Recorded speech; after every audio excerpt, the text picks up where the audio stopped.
Shalom, selamat pagi Bapak Ibu yang terkasih di dalam nama Tuhan Yesus Kristus.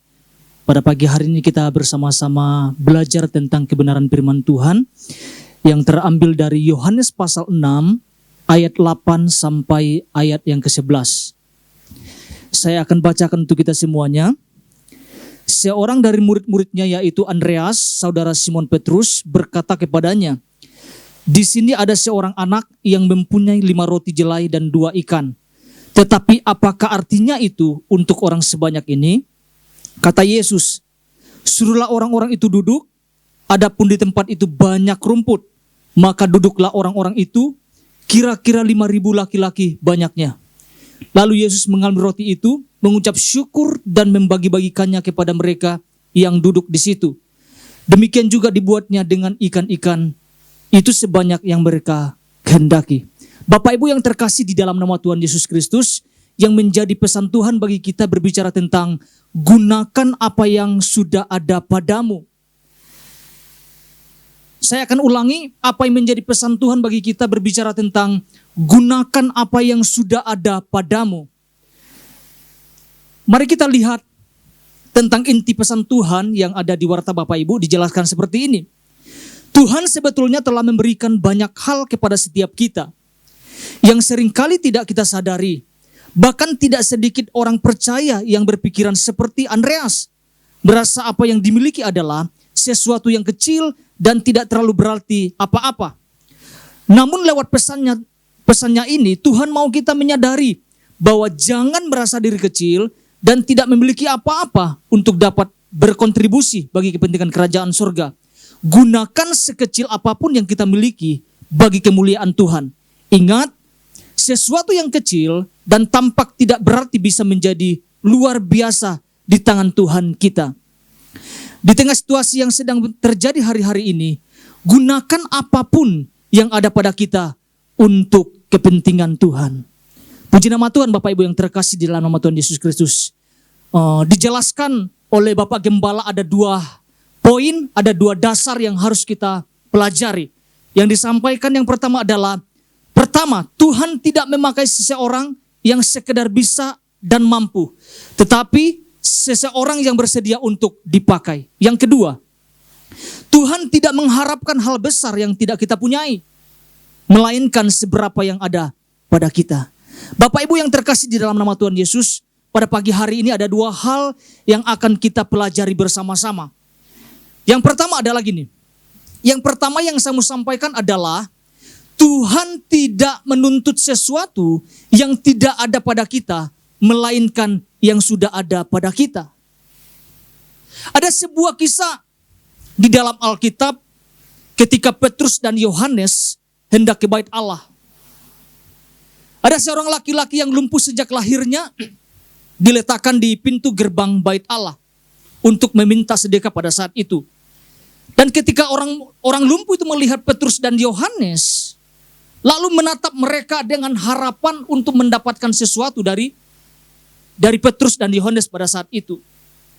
Petrus berkata kepada orang lumpuh tersebut, "Lihat kepada kami. Emas dan perak tidak ada padaku, tetapi apa yang kupunyai, kuberikan kepadamu. Demi nama Yesus Kristus, orang Nazaret itu, berjalanlah." Apa yang Petrus katakan Bapak Ibu? Dikatakan apa? Emas dan perak tidak ada padaku. Tetapi apa yang kupunyai, apa yang Yohanes dan Petrus punyai Bapak Ibu. Alkitab mengatakan apa? Demi nama Yesus, orang Nazaret itu, berjalanlah. Bukankah sesuatu yang dahsyat Bapak Ibu? Bukankah banyak orang-orang percaya mengatakan, saya tidak punya apa-apa, saya nggak bisa apa-apa, saya ini orang kecil, saya ini orang lemah. Seringkali itu muncul di dalam kehidupan orang-orang percaya. Kadang kita tidak menyadari ada sesuatu yang dahsyat yang kita miliki saat-saat ini dalam kehidupan setiap kita. Bapak Ibu yang terkasih dalam nama Tuhan Yesus Kristus, mari kita lihat dasar firman Tuhan, Yohanes pasal 6, ayat 5 sampai 7. Nanti kita akan lompat ayat yang ke-9-nya. Saya akan bacakan Yohanes 6 ayat 5 sampai 7 dan 9. Ketika Yesus memandang sekelilingnya dan melihat banyak orang banyak berbondong-bondong datang kepadanya.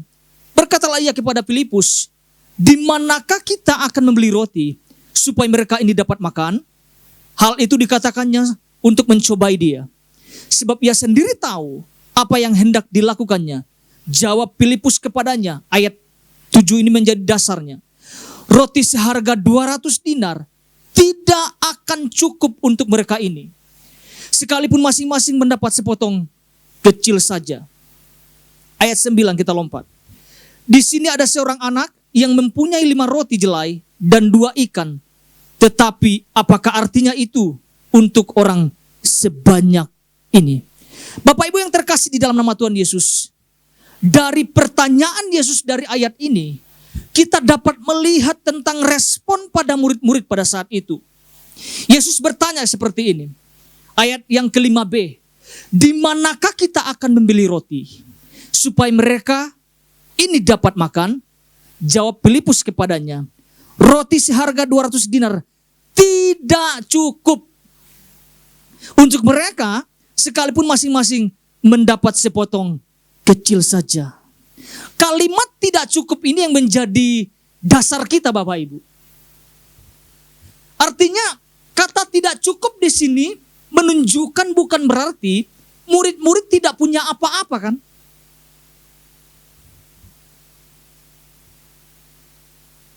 Mereka memiliki sesuatu namun tidak berani untuk memberikan atau mempersembahkannya untuk Tuhan atau untuk kepentingan orang banyak. Yang mereka lihat adalah roti seharga 200 dinar tidak akan cukup. Kata tidak akan cukup ini kadang-kadang kita tidak sadari, ini juga keluar dari mulut orang-orang percaya. Kata tidak cukup, tidak mampu, tidak akan mungkin bisa.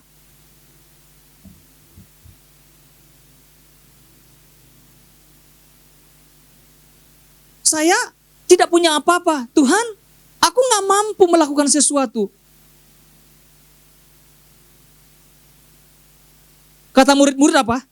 Tidak akan mencukupi dengan sejumlah orang banyak ini.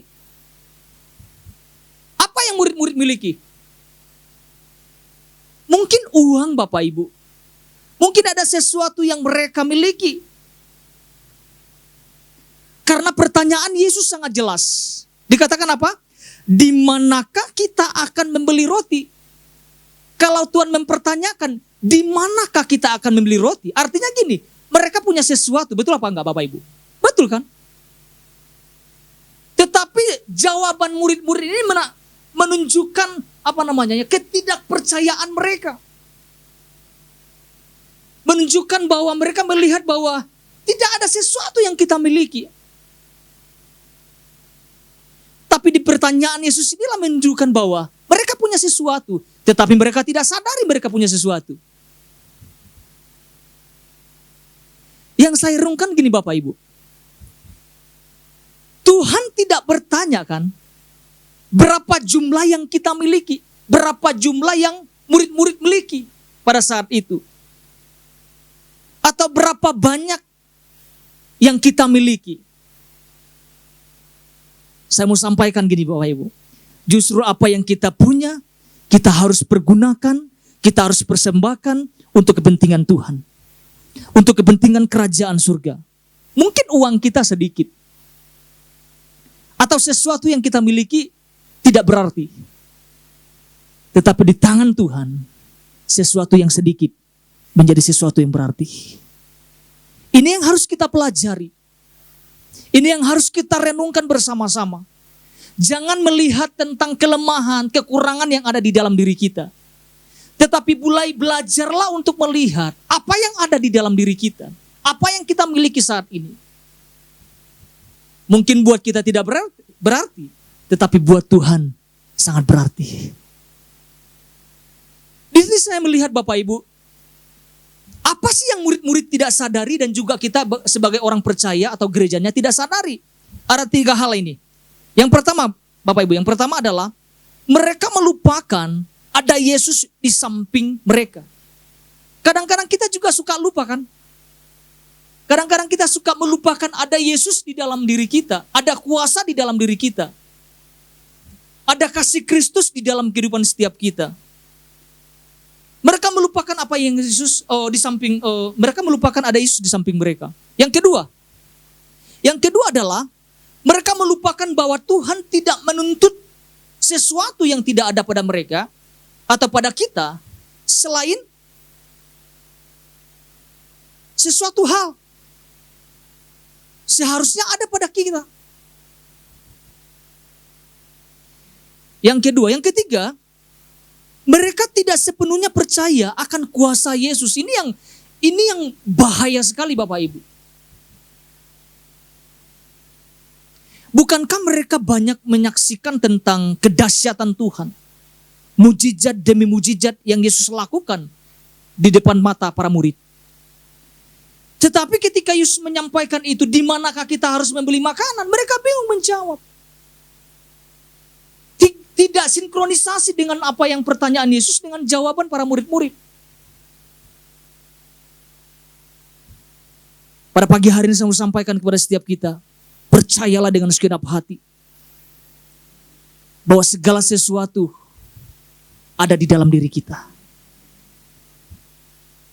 Jadi apa aplikasinya buat setiap kita Bapak Ibu?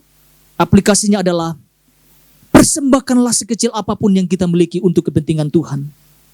Tuhan tidak pernah menuntut yang tidak ada pada kita, melainkan yang sudah ada pada kita. Itu poin yang pertama yang kita pelajari.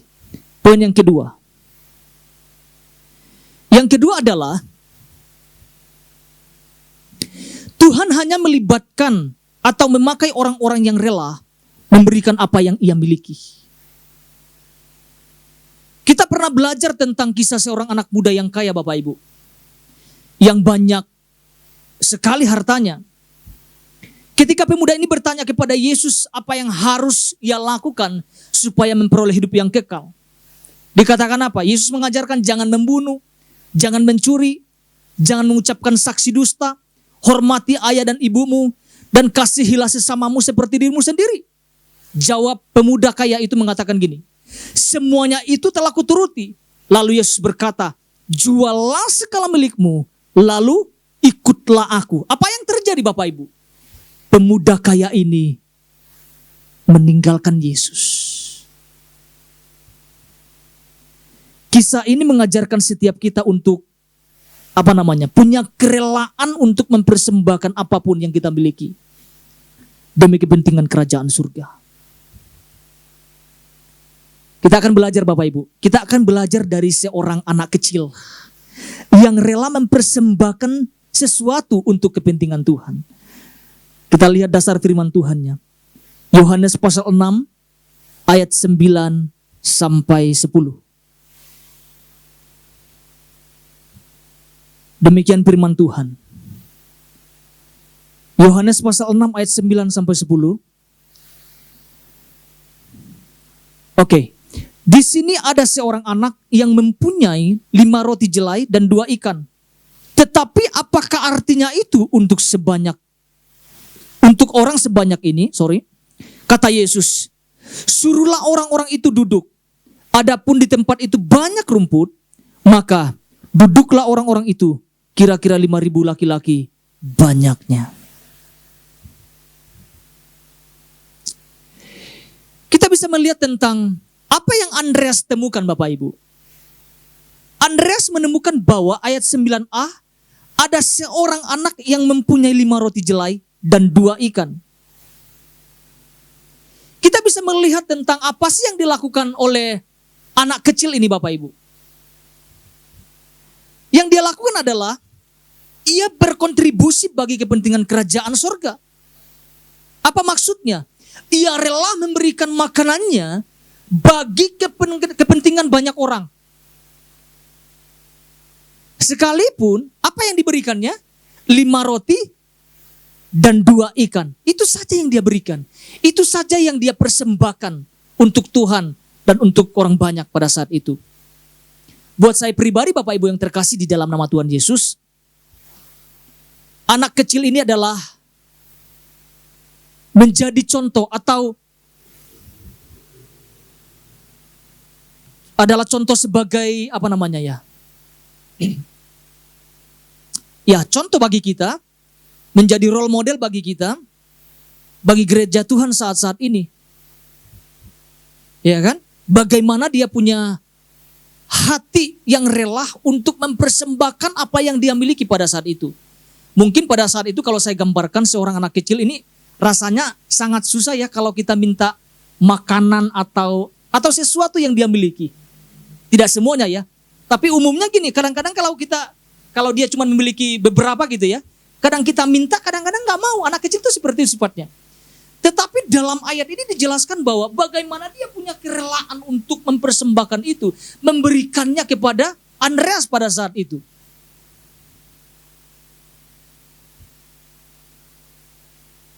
Saya merenungkan bahwa mungkin kita harus berperilaku seperti anak kecil ini Bapak Ibu. Yang punya sikap untuk rela untuk mempersembahkan apa saja yang menjadi miliknya. Tadi saya menceritakan tentang kisah seorang pemuda kaya. Ketika Yesus mengatakan jual segala harta milikmu, lalu ikut aku. Apa yang terjadi? Pemuda itu meninggalkan. Ini berbeda dengan anak kecilin Bapak Ibu. Ketika diminta, dia memberikannya dengan kerelaan hati. Mempersembahkannya dengan kerelaan hati.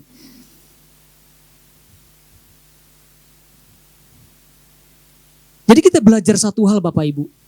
Apa yang Tuhan sedang butuhkan dalam kehidupan setiap kita. Ya, mungkin sesuatu yang kita miliki yang Tuhan minta untuk kita persembahkan dan sebagainya. Nah, dan kita harus punya apa? Kita harus punya sikap untuk mempersembahkannya untuk kemuliaan bagi nama Tuhan Yesus Kristus. Mungkin buat kita, ada Tuhan saya nggak punya apa-apa nih. Tinggal sedikit nih Tuhan.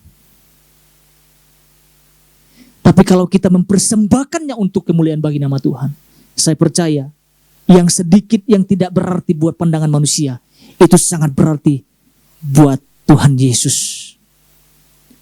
Saya mau sampaikan, bukan jumlah atau nilai yang Tuhan lihat, tetapi kerelaan hati untuk mempersembahkannya untuk kemuliaan bagi nama Yesus. Tuhan Yesus memberkati setiap kita.